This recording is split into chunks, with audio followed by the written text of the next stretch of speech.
के शिवलिंग को बनाने के लिए मिट्टी कहाँ की होना चाहिए, किस जगह पर बनाना चाहिए, मिट्टी में कैसा जल मिलाना चाहिए। जब शिवलिंग का निर्माण करें, शंकर के शिवलिंग को जब बनाएं तो सबसे पहले कैसे बनाएं, उस तक का विधान शिव महापुराण में और लिंग पुराण में कहा। क्यारे की मिट्टी, क्यारा मतलब समझिएगा, जिस मिट्टी पर कोई गंदगी ना करी हुई हो, ऐसी जगह का कोई भाग मिट्टी का लाए जहां कोई गंदगी ना करे। शिव महापुराण की कथा कहते हैं। देखो, पिछले वर्ष के ही जो कथाएं आप लोग सुने हैं, उसमें शिवलिंग मट्टी का किस तरह से बनाया जाए और कैसी मट्टी हो और उसमें पानी कैसा मिलाया जाए, कैसा शिवलिंग तैयार करा जाए, उसका विधान वर्णन नहीं कर पाए, परंतु आज कथा निकली है तो क्यारे की मिट्टी। क्यारे की मिट्टी मतलब जिस मिट्टी पर कोई गंदगी ना करी गई हो, ऐसी जगह की मिट्टी को लेकर जाए और मिट्टी को लाने के बाद थोड़ा पानी का सींचन कर दे, अर्थात घर में लाए तो उससे पहले मिट्टी को पवित्र करें। अपने घर में गंगा जल रखा हो, यमुना जल रखा हो, सरयू जी का जल रखा हो, उससे मिट्टी का सींचन कर दे। मान लो अगर ये जल नहीं भी है तो जल के अंदर थोड़ा सा इत्र डालकर मिट्टी का सींचन। अगर इत्र भी नहीं है तो जल के अंदर थोड़ा सा दूध डालकर मिट्टी का सींचन। दूध भी नहीं है तो एक बेलपत्री जल के अंदर डालकर उस पानी का सींचन। बेलपत्र भी नहीं है, पीपल का पत्ता डालकर उसका सींचन कर। पर मिट्टी पर घर में लाते से ये नहीं कि मिट्टी आज लाए हो, तुमको शिवलिंग कल बनाना है तो मिट्टी अगर एक दिन पहले लाए हो, 2 दिन पहले लाए हो, 4 दिन पहले लाए हो, तो उसी दिन जल का सींचन होना चाहिए। यानी कि जिस दिन बनाएंगे उस दिन सींचन। मिट्टी पर पानी का छींटा सींचन भले ज्यादा मत डालो, पर छींटा तो उस दिन लगा देना चाहिए जिस दिन घर में मिट्टी लेकर आए हो। जिस दिन शिवलिंग का निर्माण करो उस दिन प्रातः में अगर आप शिवलिंग बना रहे हैं तो ब्रह्म मुहूर्त में मिट्टी को गला दो। किस पानी से गलाना है उसका भी प्रमाण, उसका भी शास्त्र वर्णन कर रहा है। किस जल से गलाया जाए, शिव महापुराण की कथा कहती है। अगर आपको आज शिवलिंग का निर्माण करना है, शाम को आप शिवलिंग का निर्माण कर रहे हो, तो अपने पानी का जो मटका होता है, हंडा होता है, रसोई घर में जहां पानी भर कर रखते हो, उसके नजदीक में एक कलश जिसमें अलग से ताजा जल भरा जाए और उस पर प्लेट ढकी हो और उस पर एक चावल का दाना रखा हो, उस जल को लेकर आओ। थोड़ी देर रखा रहे, आधा घंटा, 2 घंटा, 3 घंटा, 15 मिनट, 20 मिनट, पर वो पानी वहां रखा होना चाहिए। रसोई घर में अन्नपूर्णा का निवास होता है, परिंदे के पास पितरों का निवास होता है। अन्नपूर्णा, पितर सब रसोई घर के भीतर विराजमान होते हैं। शास्त्र कहता है 33 कोटि देवता एक समय के लिए, एक क्षण के लिए हमारे रसोई घर में प्रवेश करते हैं। इसलिए रसोई घर को तुम पूरे घर को स्वच्छ रखो ना रखो, पूरे घर को तुम साफ रखो ना रखो, पर रसोई घर एकदम क्लीन होना चाहिए, साफ होना चाहिए, स्वच्छ होना चाहिए। आज के जमाने में तो खैर गया, पर पहले जब मिट्टी के चूल्हे होते थे, जब चूल्हा बंद होता था तो उसको गीला कर गोबर को या पानी में उसको गीला कर एक कपड़े को गीला कर पूरे चौके को, रसोई घर को पोंछा जाता था। मिट्टी का होता था तो भी उसको पोता लगा देता। तो पहला क्रम है पार्थिव शिवलिंग का निर्माण। सावन के महीने में अगर आप शिवलिंग बनाते हैं, सोमवार को शिवलिंग बनाते हैं, तो नियम ध्यान रखिएगा। महाराज लिंग पुराण से इसका नियम ध्यान रखिएगा। क्या करना है, मिट्टी को लाना है, जल का छींटा देना। छींटा जरूर देना, घर में लेकर आए और जल का छींटा होना जरूरी है। 2 दिन तक, 3 दिन तक मिट्टी रखी हुई है और उसके बाद अगर आपने पानी का छींटा नहीं दिया है और आपने डायरेक्ट मिट्टी को गला दिया और उसके बाद बनाया, तो उसका कोई प्रमाण नहीं। जल का छींटा अवश्य, फिर उसको रख दें। 15 दिन बाद बनाओ, 4 दिन बाद बनाओ, 3 दिन बाद बनाओ, 2 दिन बाद बनाओ। शिवलिंग जब बनाओ तब उस मिट्टी को, जो कलश आपने रसोई घर में रखा है, चावल का दाना रखकर प्लेट के ऊपर, अर्थात उस कलश का जल उस मिट्टी में थोड़ा सा डालिए।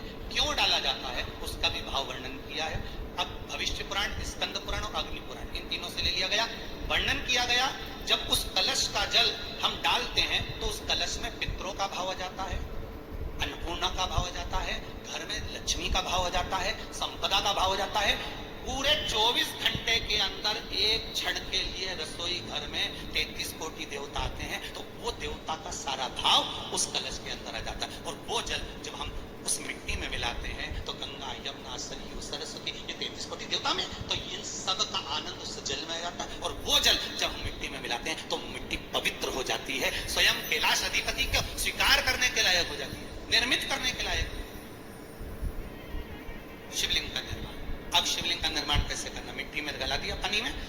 सबसे पहले शिवलिंग बनाने से पहले पात्र जो होता है उसके नीचे बेलपत्र रखी जाती है।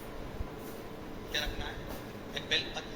शंकर को झेलने के लिए कोई साधारण नहीं है पात्र जिसपे झेला जाए। स्वयं गंगा शिव की जटा में, और आप शंकर के शिवलिंग का निर्माण कर रहे हो, कोई साधारण नहीं हो सकता। बस एक बेलपत्र, साधारण भाव, बेलपत्र भी सीधा भाव, और इस बेलपत्र की जो डंडी है वो उत्तर दिशा में रखना है थाली के अंदर जब आप शिवलिंग का निर्माण करें। उत्तर। इसके ऊपर जो गलाई हुई मिट्टी है वो डाल दीजिए, और डालने के बाद सबसे पहले शिवलिंग का स्वरूप बनाना। सबसे पहले नीचे की जलाधारी नहीं, क्या बनाना है? शिवलिंग का स्वरूप बनाने के बाद उसी शिवलिंग के पास में और मिट्टी डाल लीजिए, फिर जलाधारी का निर्माण। शिवलिंग जलाधारी निर्मित हो गई। शंकर जी का संपूर्ण परिवार शिवलिंग में रहता है, आपको पहले भगवान भूत अधिपति भूतेश्वर भगवान शिव का संपूर्ण परिवार शिवलिंग में निर्मित करा शिवलिंग। एक बार सब जितने भी टीवी पर बैठे हैं, सम्मुख में कथा सुन रहे हैं, फेसबुक पर सुन रहे हैं, एक बार साथ में समझें वापिस निर्माण को, शिवलिंग के निर्माण को। मिट्टी लाए, स्वच्छ जगह की, जल का छींटा दिया, रखा। जब करने के बाद उसका निर्माण सबसे पहले बेलपत्री के ऊपर मिट्टी के ऊपर रखा है शिवलिंग का निर्माण, फिर जलाधारी का निर्माण, और शिवलिंग का निर्माण पूर्ण होने के बाद में फिर बाबा का सुंदर भाव से श्रृंगार करें, अभिषेक करें, पूजन करें। और एक बात याद रखना, पार्थिव शिवलिंग का अगर निर्माण करा है तो आपको वो पार्थिव शिवलिंग को रात्रि होने से पहले विसर्जन होना जरूरी है। हाँ, अगर कोई भी शिवरात्रि का दिन है तो फिर आप पूरी रात रख सकते हो। हरतालिका तीज का दिन है, पूरी रात रख सकते हो। बड़ी तीज है, छोटी तीज है, आप शिवलिंग बनाए हो तो आप पूरी रात रख सकते हो। विशेष कोई उत्सव है, श्रावण का महीना है, पूरी रात रख सकते हो। पर बाकी के समय अगर आप शिवलिंग का निर्माण करें तो उसको सूर्यास्त होने के पहले आप उसको नदी में, जल में, जलाशय में, और ध्यान दीजिए विसर्जन करते समय जब आप विसर्जन करें, पानी में अपने पात्र को, शिवलिंग को जब छोड़ें, उस समय पर ध्यान दीजिएगा कि शिवलिंग की जो जल की धार है, जिसका उत्तर की ओर जो जल की धार होती है, विसर्जन करते समय वो जल की धार अर्थात उत्तर का भाग हमारी ओर होना चाहिए, और थाली इस तरह से पकड़ें कि वो भाग हमको जब डालें तो वो भाग हमको दिखे, थोड़ा सा नजर आए पानी में डालते समय। और जब वो थोड़ा भाग दिखता रहे, और जिसलिए आपने शिवलिंग बनाया, जिस कामना से आपने शिवलिंग बनाया है, वो कामना उस भाग को पानी में देखते देखते बोल दीजिए, वो कामना पूर्ण हो जाती है। इसको कहते हैं पार्थिव शिवलिंग का। ओम नमः शिवाय। जय शिव शंकर। प्रदीप मिश्रा जी ने बताया कि हमें पार्थिव शिवलिंग कैसे बनाना है। उसके लिए हमें खेत की शुद्ध मिट्टी चाहिए, और उस मिट्टी को लाकर हमें गंगा जल या बेलपत्री डालकर या पीपल का पत्ता डालकर शुद्ध कर लेना चाहिए। आते ही मिट्टी में हमें डाल देना चाहिए। ऐसा ना हो कि मिट्टी 2 दिन तक रखी रहे।